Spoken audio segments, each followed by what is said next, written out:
Do you remember as a kid in the mid-2000s, you were sitting in the back of your parents' minivan, and your brother was mad because you had a copy of Wario Land 4 and weren't sharing? Gas was only 70 cents a liter, and the housing market had inflated to an insane amount, and your mother and father were taking you through the car wash because your silly little kid brains should just sit back and enjoy the car wash. But your brother is still mad that you're hogging the game he wanted to play, and you can't understand you just played co-op Classic Mario with him on the link cable, so why can't you play a little Wario Land? Now your parents are asking you two to get along, and your brother's still whining, and the air dryer's on the car wash so nobody can hear each other, so everybody's just yelling over each other at this point, and then your parents take the games away. Life was so simple back then. Wario Land 4 is probably my favorite game for the Game Boy Advanced, which is a bold claim when you look at the games that came out for the system. But you won't catch me busting out my Game Boy to play any of those games. Only nostalgia trip for my childhood is good old Wario Land. And how could I not? This game is super unique compared to other platformers at the time. The controls are simple enough: A to jump, B to dash, R to run, down to ground pound. Run long enough and you got a supercharge. Fall long enough and you're breaking a hole into the Earth's crust so that you can end all life as we know it and usher in an era of Wario. Which was the canon intro to WarioWare before they scrapped it. Nintendo, I'm looking at you. Honestly, the game starts out pretty easy. Run here, jump here, slam there, slam this guy, slam this box.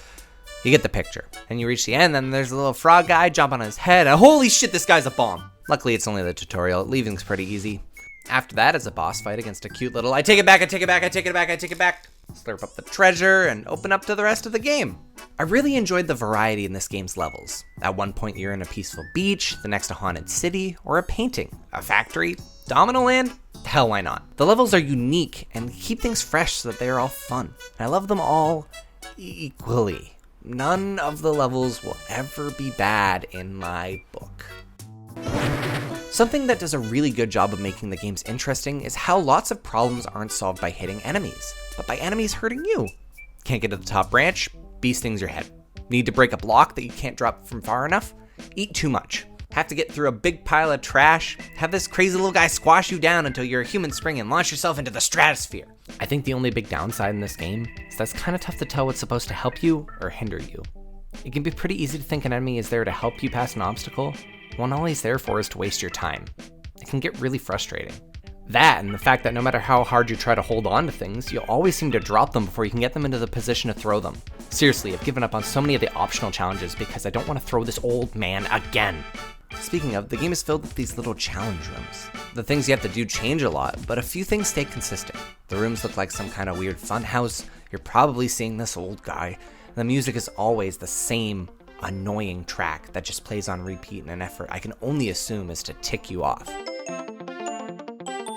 Given that the rewards for these areas are mostly just treasure for high scores, I mostly skip them unless it looked fun or I got the rare challenge that would give my HP back. Each world is capped with a boss, and I'll be honest, as an adult, I may be breezing through the levels, but these fights are hard. If you're not fast enough, you don't get all the treasure.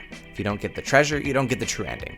Naturally, as a sane adult who was just getting into some nostalgia, I didn't try too hard to, okay, you little cuckoo bitch, hand over the what the fuck?